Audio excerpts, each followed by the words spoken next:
Seattle, Washington. Battle of Ballard Bridge, Flesh-Eating Aliens, The Purple People Eaters, Episode 2, Chapter 1. Dark skies over Ballard Bridge, Seattle, had always been a place of contrasts. The breathtaking beauty of its natural surroundings seemed at odds with the rising skyscrapers that etched the skyline. The stillness of its waters clashed with the buzzing activity on its streets. And now, another dissonance had been introduced, the city's vibrant life, up against an eerie shadow that loomed over the Ballard Bridge.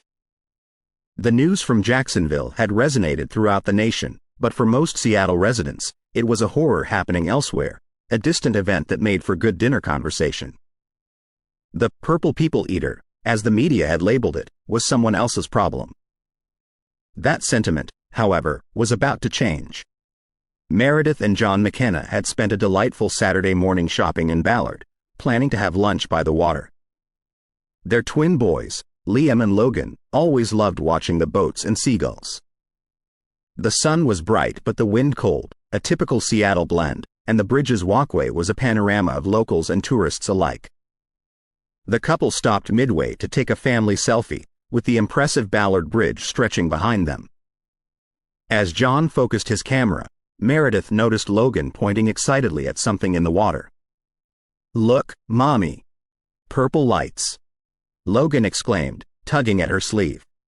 Meredith glanced down and indeed saw a faint shimmer, not unlike the northern lights, but underwater. Assuming it to be some new age boat lighting or an art installation, she shrugged it off. "Pretty, isn't it? Now, smile for Daddy." The picture captured their bright smiles, but also, unbeknownst to them, a shadowy figure lurking just beneath the water's surface.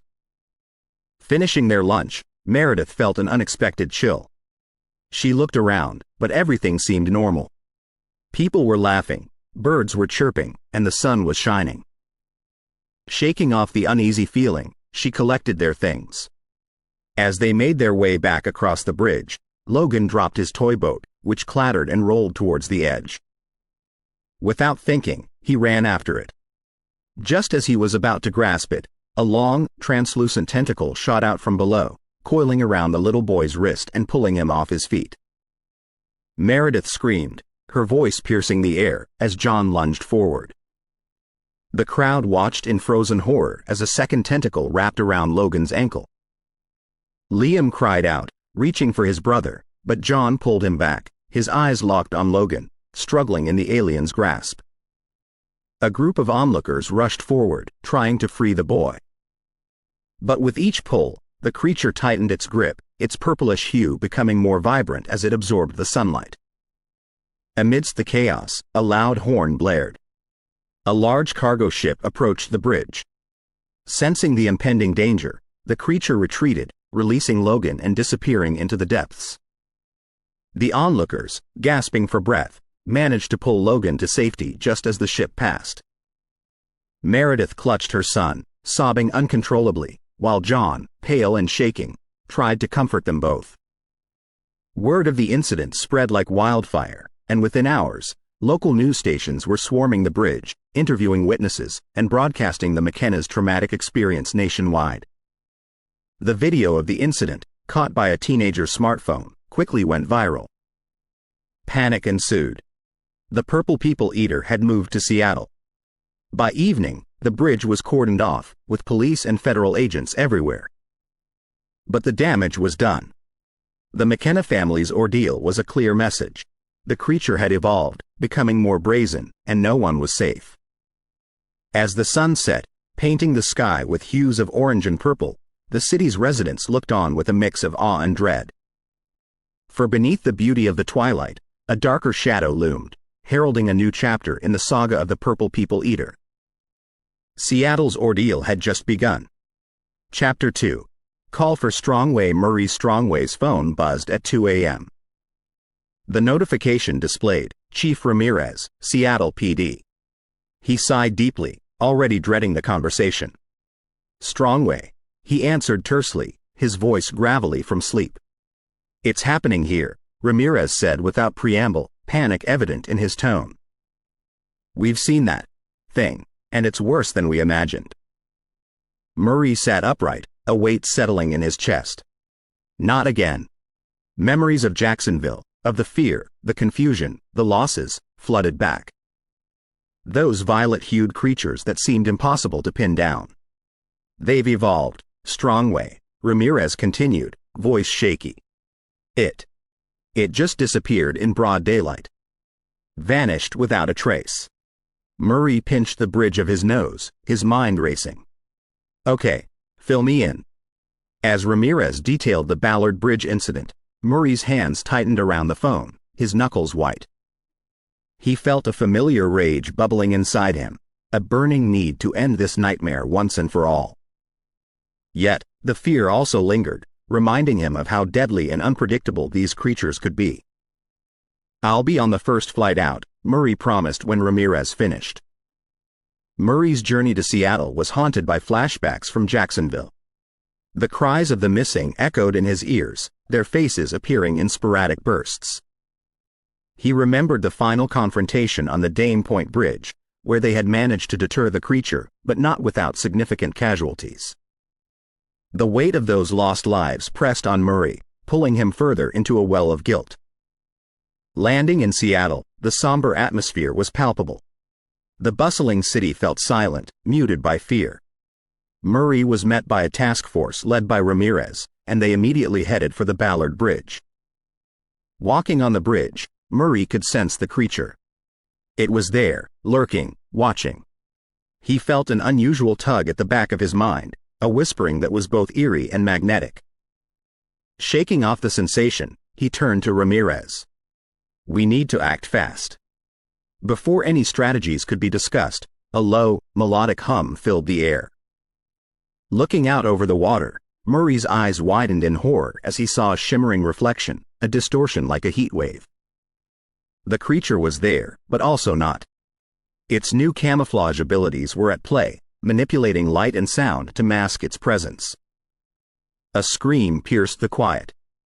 A patrol officer, standing close to the edge, was being dragged into the water by those unmistakable purple tentacles. Murray lunged forward, but it was too late. The officer was gone, and the creature had vanished, leaving behind only ripples in the water. The bridge erupted in chaos. Panic-stricken officers fired shots into the water, while others shouted commands, trying to regain control. Murray, drenched in cold sweat, felt the weight of Jacksonville all over again. But now, with the creature's evolved capabilities, the stakes were even higher. Ramirez approached Murray, his face pale. We're out of our depth here, Strongway. That thing is smarter, faster, more cunning. Murray nodded, jaw set in determination. That's why I'm here. But we need a plan. They retreated to a makeshift command center where Dr. Elara, the biologist who had studied the creature in Jacksonville, waited. It's learned from its previous encounters, she said, her voice tinged with both awe and fear. We need to understand its motives. Why Seattle? What's different here? As discussions ensued, a knock interrupted them. A man, dressed sharply, holding a notepad, stood at the doorway. Marcus Tully, Seattle Times, he introduced himself, eyes darting around the room, already taking notes. Heard you're the expert, Mr. Strongway. Care for an interview? Murray frowned, recognizing the journalist's type. Now's not the time. Marcus smirked, so there is something to hide. The people have a right to know. Murray's patience was thinning. He needed focus, not distractions. You'll get your story, he snapped. But not now. The day's challenges were far from over, but Murray knew one thing. He was in the center of a storm that was growing, expanding, and he needed to find a way to end it before it consumed them all. Chapter 3. Elusive predator Murray Strongway stood on the Ballard Bridge, staring into the murky depths below. The reflection of Seattle's skyline glinted back, but it was the elusive shadow he was searching for. The shadow that had effortlessly eluded capture since its presence was discovered. Over the past days, multiple attempts had been made to capture or kill the alien. Each effort ended in futility, and with each failure, the city's tension ratcheted up a notch. They had tried nets, baits, advanced tranquilizers, even electromagnetic pulses theorized to disrupt its systems. But each time, the creature vanished, almost mockingly. "Dr. Elara," Murray began, turning to the biologist who had become an essential part of his team, "what's changed? How can it anticipate our every move?" Dr. Elara frowned, adjusting her glasses. The last encounter in Jacksonville must have been a learning experience for it. These creatures, they're not just adapting, they're evolving. Rapidly. Murray clenched his fists. "We need to think ahead of it. Outsmart it." "Its skin," Dr. Elara continued, pulling up some images on her tablet, "has developed bioluminescent qualities. This allows it to blend into surroundings, making it practically invisible.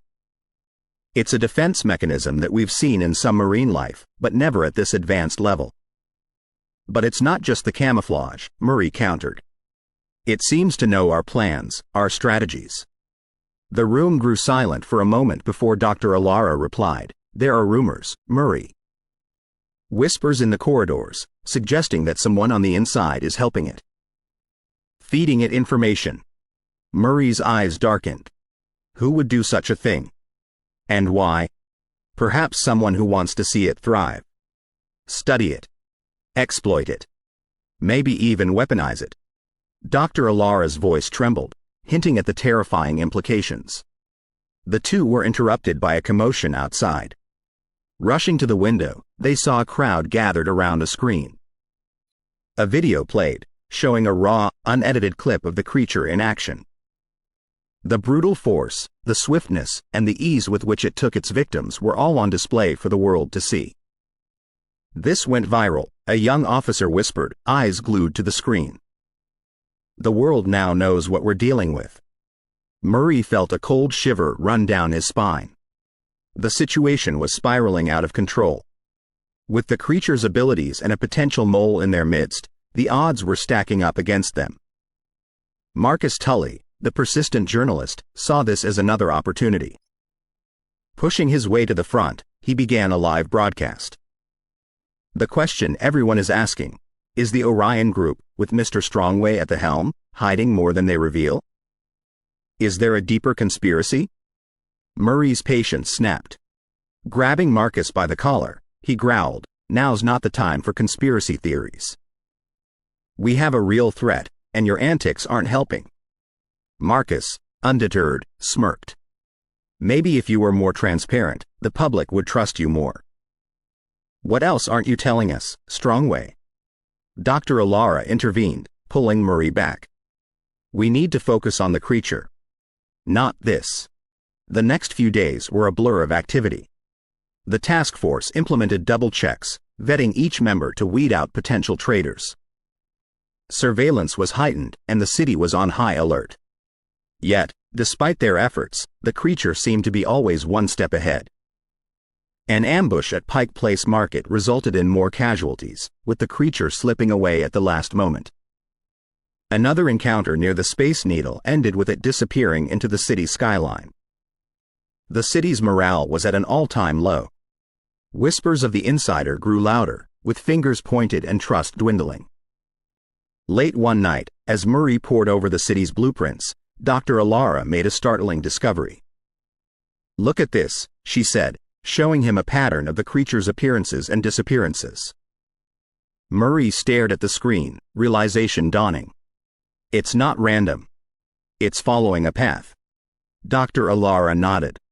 "And if we can predict its next move, we can intercept it." The two worked tirelessly, tracing the creature's steps, predicting its movements. As dawn broke, a plan was in place. "We'll corner it at the Gasworks Park," Murray announced to the team. "It's isolated, giving it fewer escape routes." The team moved out, weapons in tow, determination in their eyes. This was their chance to turn the tide. But as they took positions, Murray couldn't shake off a feeling of unease. The creature had outsmarted them at every turn. Was this another trap? Or had they finally gained the upper hand?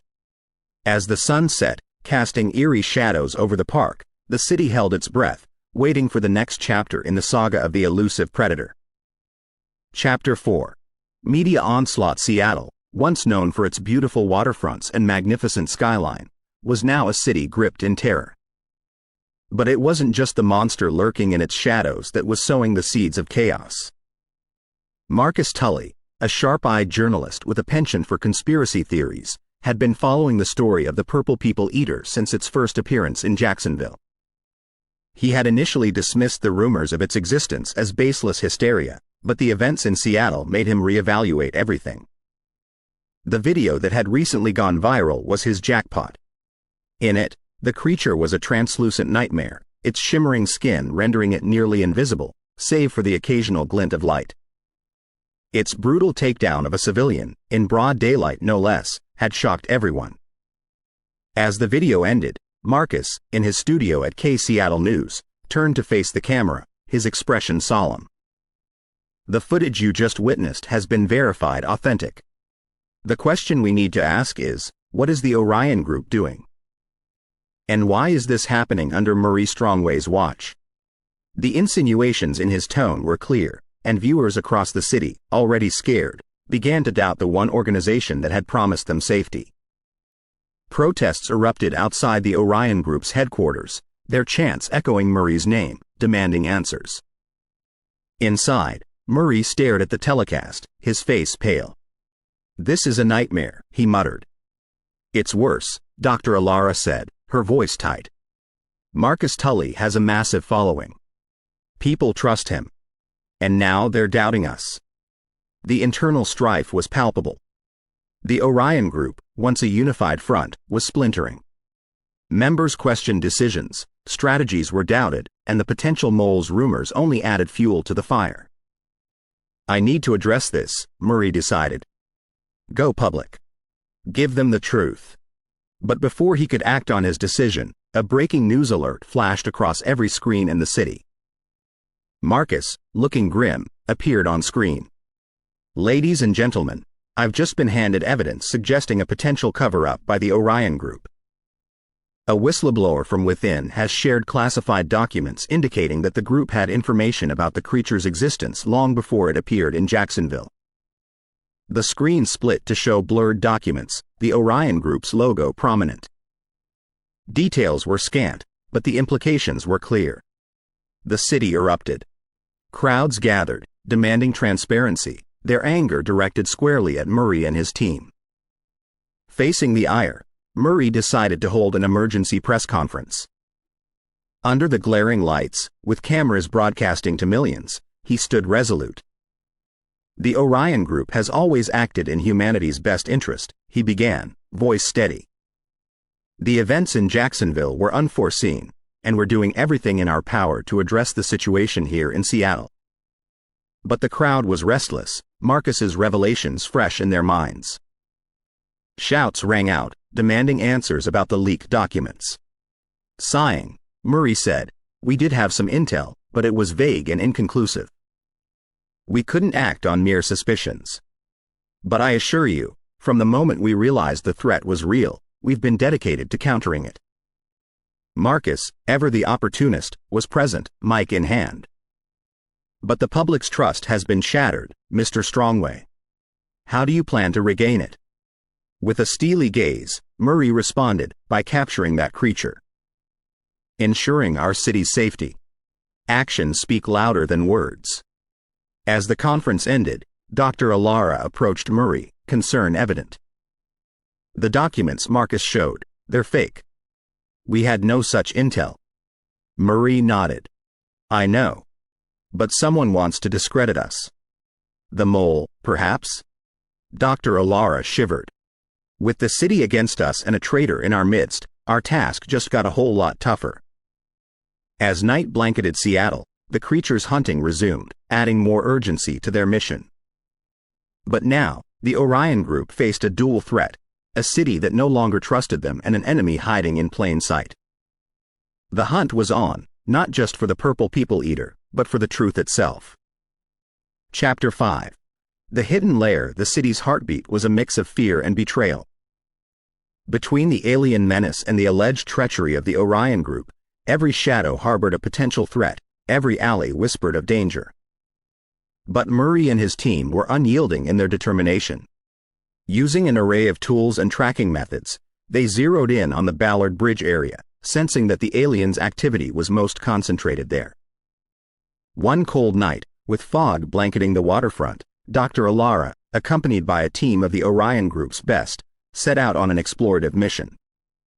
As they scoured the area, their sophisticated equipment picked up a strange energy signature emanating from beneath the ground.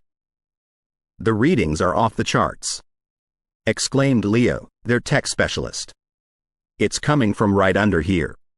Following the signal, they uncovered a hidden entrance leading to a vast underground cavern. The darkness below was nearly palpable, but the team descended, armed and alert. Inside, they encountered a labyrinth of tunnels, each leading them deeper into the aliens' lair. The walls were coated with a luminescent purplish substance, casting an eerie glow that made their surroundings all the more unsettling. As they ventured further, they came across storage chambers, filled with objects that looked eerily familiar. "These are our missing resources," Dr. Elara whispered, recognizing the rare metals and materials that had been mysteriously disappearing from Seattle. "It's not just after humans. It's collecting these for some reason." Further ahead, a larger chamber opened up, its center dominated by a massive pod-like structure. Its translucent surface pulsed with life, and inside, suspended in a strange liquid, was a creature. Smaller than the one they'd encountered, but similar in appearance. "They're breeding," Leo murmured, horror evident in his voice. "This is a nest." Suddenly, a sharp hiss echoed through the chamber. Emerging from the shadows was one of the lesser alien specimens, its purple shimmering skin reflecting the chamber's light. It lunged at them, swift and deadly. But the team was prepared. Using a specially designed containment unit, they managed to trap the creature, ensuring it couldn't escape. It thrashed violently inside, its eerie cries echoing in the chamber. "We've got it," Dr. Elara breathed, a mix of relief and trepidation in her voice. "Our first successful capture." But the victory was short-lived. A deafening roar reverberated through the cavern, the ground trembling under their feet. The mother creature, having sensed the capture of one of its kind, was near. "We need to get out, now," Murray ordered over the comm link, having monitored the situation from the surface. As they retreated, the lair seemed to come alive. The walls pulsed faster, and the air grew colder. Emerging from the depths was the monstrous alien, its rage palpable. With their captured specimen, the team fled, navigating the twisting tunnels while pursued by the creature. The chase was a nightmarish blur, the aliens' roars echoing in their ears, the luminescent walls guiding their way. Finally, they emerged onto the surface, the cold air a sharp contrast to the stifling atmosphere below. The Orion Group's reinforcements arrived, securing the area and ensuring the creature couldn't follow them to the surface. Back at their base, the captured alien was carefully studied. "It's not fully matured," Dr. Elara deduced. "But it has the same camouflage capabilities. This might give us a chance to understand their weaknesses." Murray looked on, his face grim. "We've found their nest, uncovered their purpose. Now we need to end this, for Seattle and every city at risk." As the chapter closed, the stakes were higher than ever. With a captive alien to study and the discovery of the lair, the Orion Group was one step closer to understanding their adversary. But with the alien's rage unleashed, the city's danger had only multiplied. Chapter 6. Betrayal in ranks. The Orion base buzzed with frantic activity. The captured alien's containment chamber sat at the heart of it all, the eerie glow of its skin casting distorted shadows on the walls. Technicians and scientists swarmed around it, while Dr. Elara oversaw the examinations. Yet amidst the optimism this capture brought, the shadow of suspicion loomed large. The efficiency with which the alien had eluded them earlier suggested inside help. Murray, his once clear eyes now bloodshot from sleeplessness, stood overlooking the operations. His intuition and years of leading covert missions told him they had a mole, a turncoat who had aligned themselves with the alien. But who? Without warning, the facility's lights dimmed momentarily, causing murmurs of unrest. The temporary lapse was quickly restored, but the unease remained.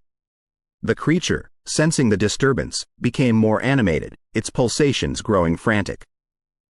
"Secure the perimeter," Murray ordered, "and double-check all systems." A tech specialist approached him. "Sir, we detected a remote access attempt on our database. Someone was trying to access the creature's research data." Murray's jaw tightened. "Can you trace the access point?" The specialist hesitated. It came from within the facility. The weight of betrayal bore down on Murray. He decided to confront the issue head-on. Assembling the team in the operations room, he began, "There's a possibility we have an informant among us." The room filled with gasps and hushed whispers. Accusing glances were exchanged. "It's imperative for the safety of this mission and this city that we identify this person," Murray continued, his voice firm. "I will personally oversee a thorough investigation." Suspicions were particularly strong around two members. Jenna, the communications officer, who had unrestricted access to all communication channels, and Alec, a field operative recently assigned from another division, who had been particularly close to the aliens' discovery. Late into the night, Murray confronted Jenna first. In a dimly lit, soundproof interrogation room, he scrutinized her every expression. "Jenna, your access logs show frequent and scheduled entries." "Why?" Jenna's face paled, but she responded steadily, "I've been working overtime, trying to decipher the aliens' communication signals, thinking it might give us an edge." However, the evidence against Alec was even more damning. Tracking devices, unauthorized communication equipment, and logs of deleted data were found in his quarters. When Murray faced Alec, the tension was palpable. "Why, Alec?" Murray's voice barely concealed his rage.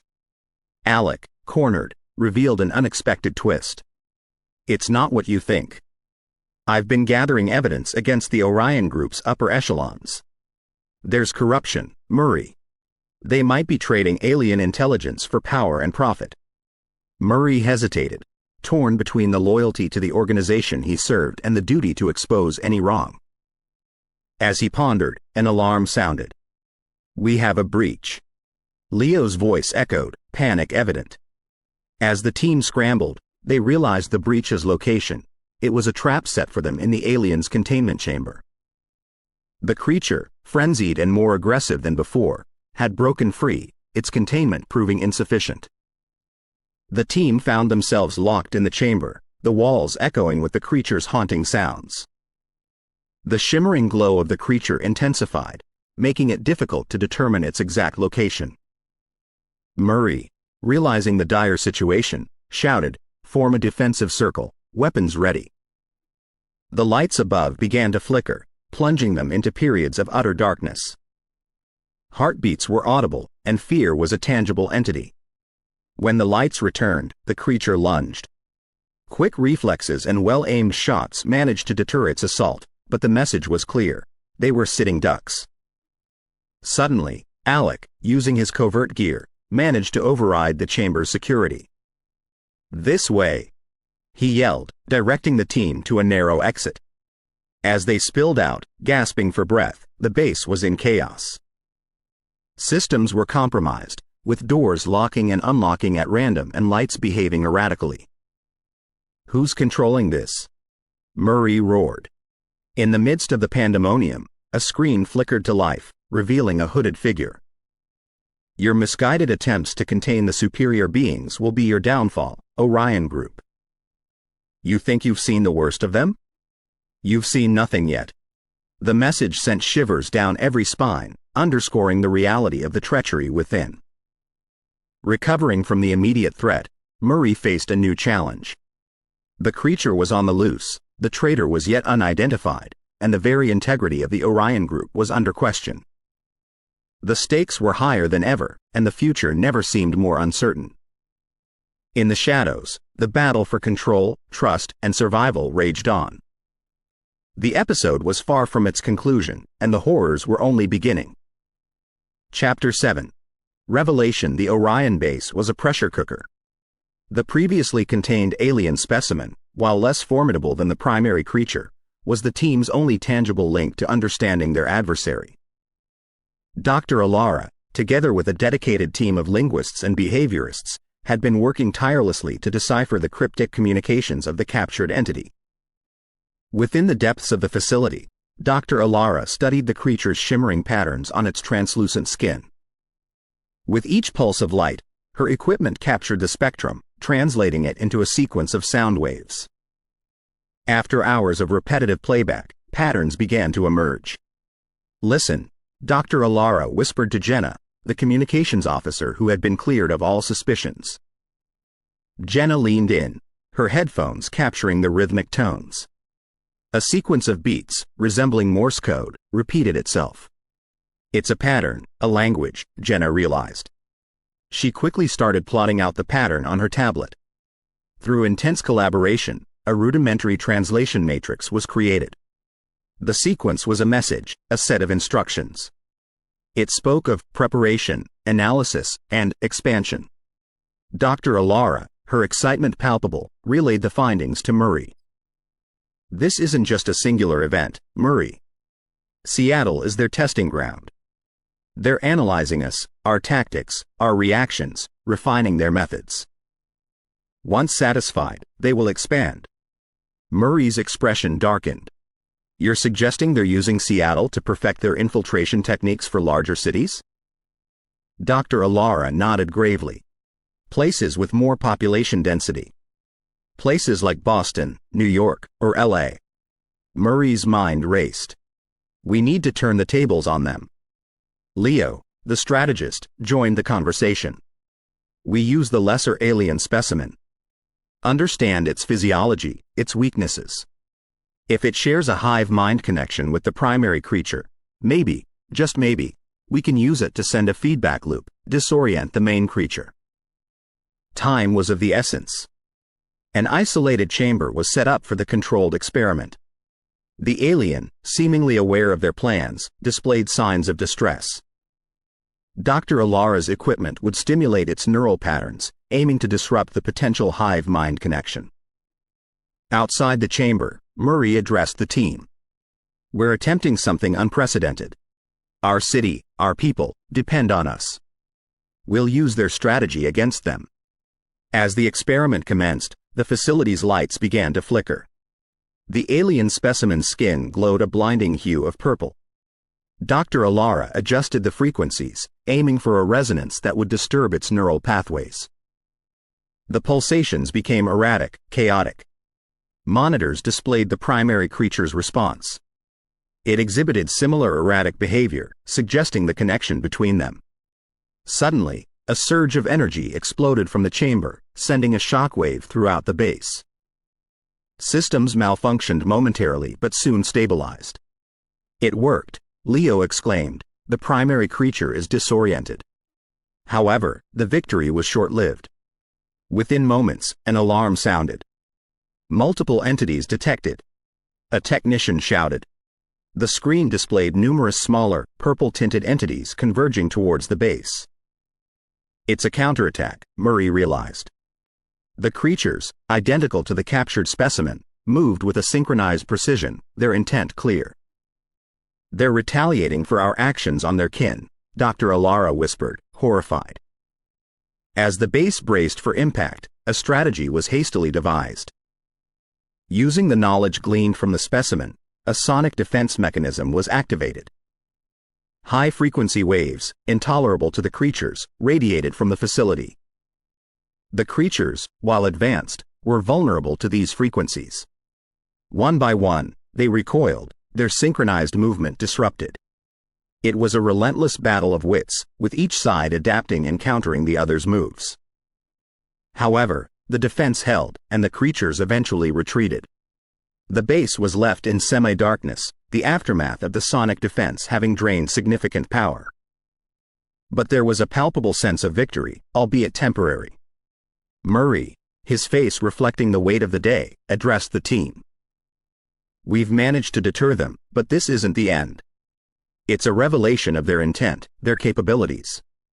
We need to be prepared." Dr. Elara, her face weary yet determined, added, we've uncovered a fragment of their language, their purpose. We'll continue decoding, understanding. Knowledge is our weapon. As the team disbanded, regrouping and preparing for the next phase, the city of Seattle remained oblivious to the terrors of the night. The dawn approached, bringing with it the hope of a new day. Yet, beneath the semblance of normalcy, the battle raged on. The Purple People Eaters' intent was clear.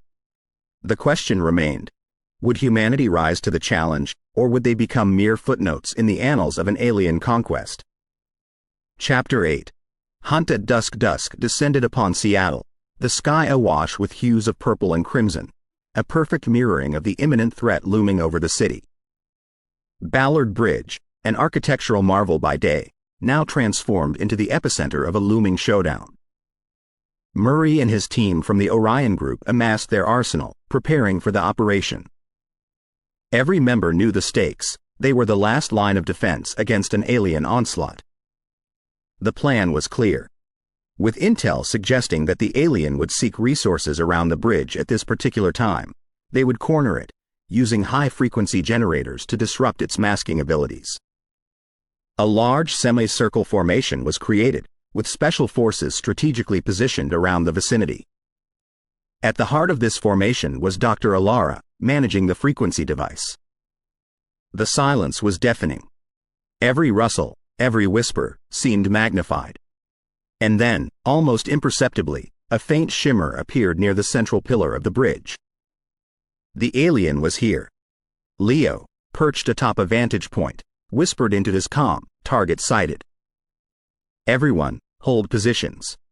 The creature, seemingly preoccupied with extracting resources, was momentarily vulnerable. Sensing this, Dr. Elara initiated the device. A high-pitched hum resonated in the air, causing the alien's camouflage to flicker, revealing its massive, grotesque form. Murray signaled, and a barrage of specialized tranquilizers, designed based on the analysis of the captured specimen, was released. However, the creature, sensing the threat, unleashed a ferocious roar, its skin pulsating with a blinding purple light, deflecting the tranquilizers. In mere seconds, the scene turned chaotic. The creature lunged at the nearby operatives, its massive tendrils grabbing and flinging them aside like ragdolls. Screams of horror filled the air. Realizing the plan's failure, Murray yelled, "Fall back! Fall back!" However, his command was barely audible over the creature's deafening roars and the ensuing chaos. As the team retreated, a sudden explosion from the direction of the bridge's pillar drew everyone's attention. A portion of the bridge had collapsed, sending debris and plumes of smoke into the air. Among the smoke, a figure emerged. It was the journalist, armed with a makeshift explosive device. "I got its attention," she yelled. "Now do your part." Seizing the momentary distraction, Dr. Elara recalibrated the device to a higher frequency. The creature, disoriented by the explosion and the sonic attack, staggered. Operatives closed in, releasing another volley of tranquilizers. This time, a few darts found their mark. The creature's movements became sluggish, but it wasn't down yet. With a final act of defiance, it swung its massive tail, crashing into the device and sending Dr. Elara flying into the debris. Murray, witnessing this, felt a surge of rage. Grabbing a nearby electromagnetic net launcher, he aimed directly at the creature's exposed core and fired. The net enveloped the alien, its electric charge causing it to convulse and finally slump, incapacitated. The immediate threat neutralized, the team rushed to tend to the injured. Dr. Elara, dazed but alive, was pulled out from the rubble. The journalist, her face smeared with soot, approached Murray. "We have a common enemy," she said, extending her hand, "and maybe, just maybe, we can expose the truth together." Murray, his face a canvas of myriad emotions, nodded. "Thank you." The aftermath of the battle was devastating. Ballard Bridge, a symbol of Seattle's resilience, lay partially destroyed. The Orion Group had suffered heavy casualties, with many injured and some lost forever. But amid the devastation, there was a glimmer of hope. The creature was captured, and the alliance between the Orion Group and the tenacious journalist held the promise of uncovering deeper truths. As night deepened, Seattle, unaware of the valiant battle fought in its heart, slept. But for Murray, Dr. Elara, and their team, the war had just begun. The revelation that Seattle was a mere testing ground meant that the true battle, the one for humanity's survival, still loomed on the horizon. Chapter 9. Closing in. Seattle's once vibrant streets were shrouded in a thick fog of fear. As nightfall descended, hushed whispers floated through the alleys, a city on edge. But fear, often an immobilizing force, had an unusual effect this time around. It unified Seattle. Every house, every shop, every corner of the city bore the mark of resistance. Makeshift barricades went up, windows taped to prevent shattering, basements turned into hideouts. Yet, the city's pulse quickened when the first light of dawn revealed that 2 more residents were missing, their homes close to Ballard Bridge. Dr. Elara, sleep-deprived yet determined, huddled with Murray, examining a detailed map of Seattle. Patterns had begun to emerge. Each disappearance, each sighting was no longer random. The creature seemed to be following a precise route. Murray, his face hard as granite, traced the creature's path. It's circling closer and closer to the city center. It's as if it's tightening a noose. But why? Dr. Elara pondered, pushing back a stray lock of hair. It has the ability to mask, to remain undetected. Why this pattern?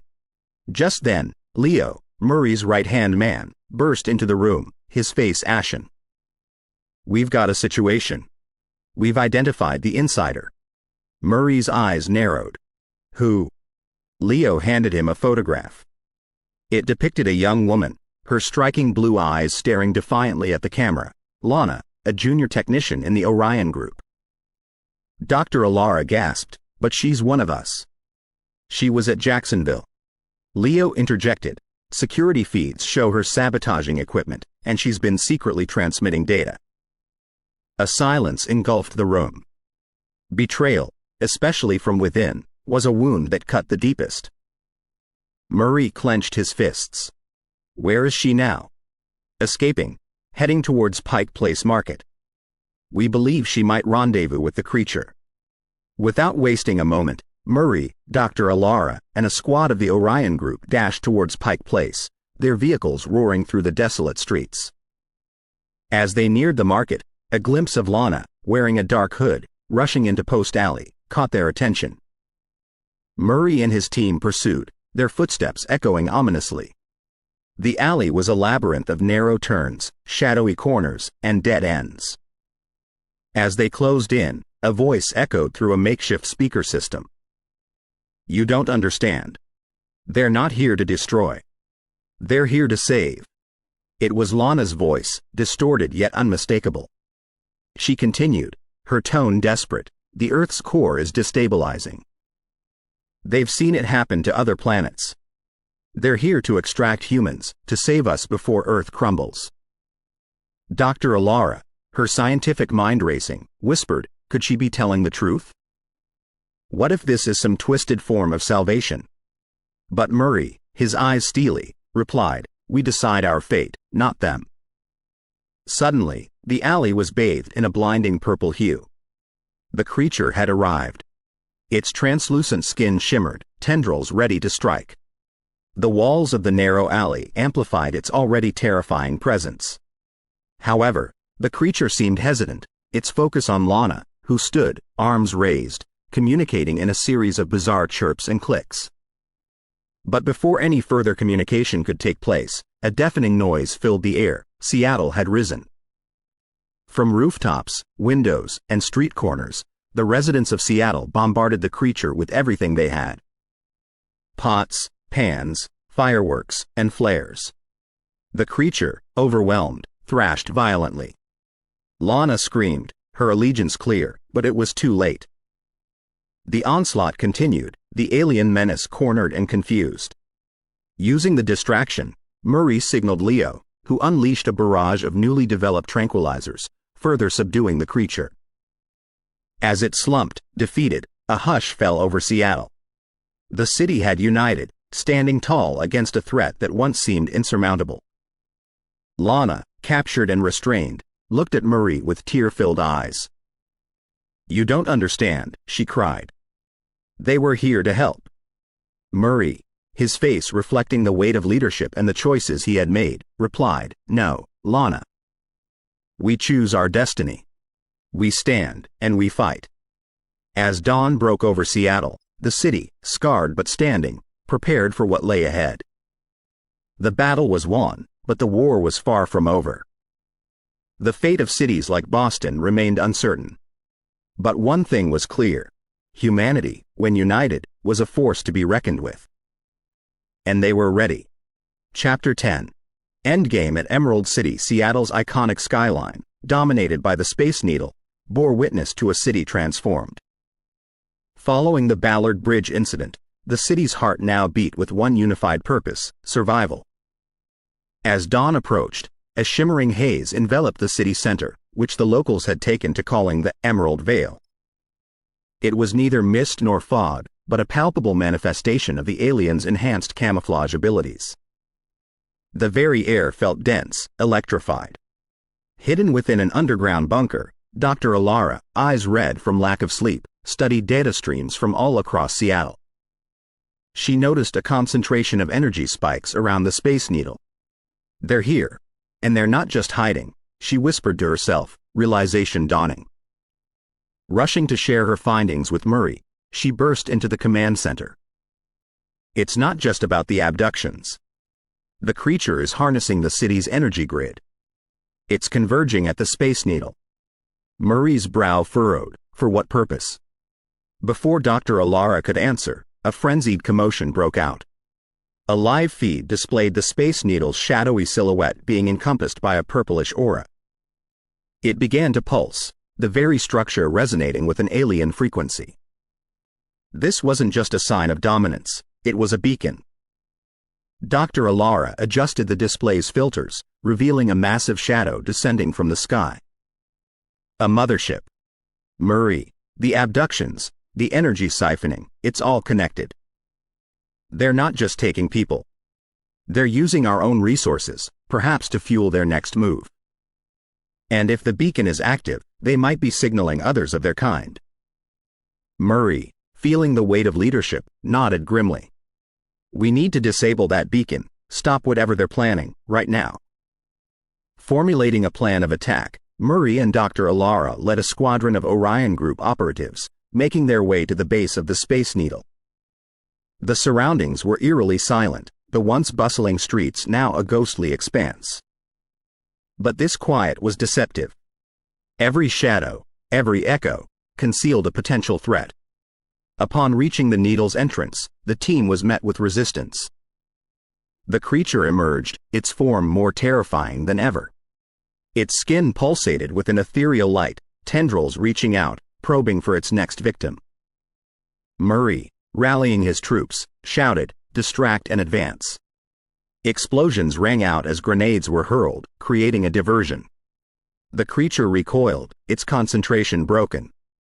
Seizing the moment, Dr. Elara, equipped with an improvised electromagnetic pulse device, aimed at the Needle's base. "Cover me," she yelled. The pulsating beacon's rhythm faltered as the EMP device emitted a surge, causing an array of electrical outbursts. The Space Needle's lights flickered, the beacon's glow dimming momentarily. But then, to everyone's horror, the mothership responded. A blinding beam of energy shot down, reinvigorating the beacon and the creature below. The alien, now supercharged, lashed out with renewed fury. Several Orion operatives were ensnared, their screams piercing the night. From the shadows, a figure emerged. The journalist who had been shadowing Murray, camera in hand, began broadcasting the chaos live. The world watched as Seattle made its stand. Murray, eyes locked on the creature, made a desperate choice. Sprinting forward, he ignited a flare, its brilliant light capturing the alien's attention. Drawing it away from the Needle, Murray's sacrifice provided Dr. Elara with the opening she needed. She reactivated the EMP, targeting the alien directly. With a deafening roar, the creature and the beacon simultaneously lost power. The mothership, its link severed, began retreating, leaving behind a city scarred but standing. Amidst the aftermath, Dr. Elara rushed to Murray's side, finding him battered but alive. Their eyes met, a silent acknowledgement of the sacrifices made and the challenges ahead. 4. As the first light of dawn washed over Seattle, revealing its iconic skyline once more, another revelation became clear. The journalist's live feed, now viral, captured the last image from the retreating mothership, an illuminated map with Boston pulsating ominously. As the Emerald City caught its breath, it knew this was just the beginning. The endgame had only just commenced. We hope you have enjoyed our storytelling offering tonight. Please be sure to subscribe and turn on notifications to be alerted of future weekly additions to our collections. Paranormal Untold Stories.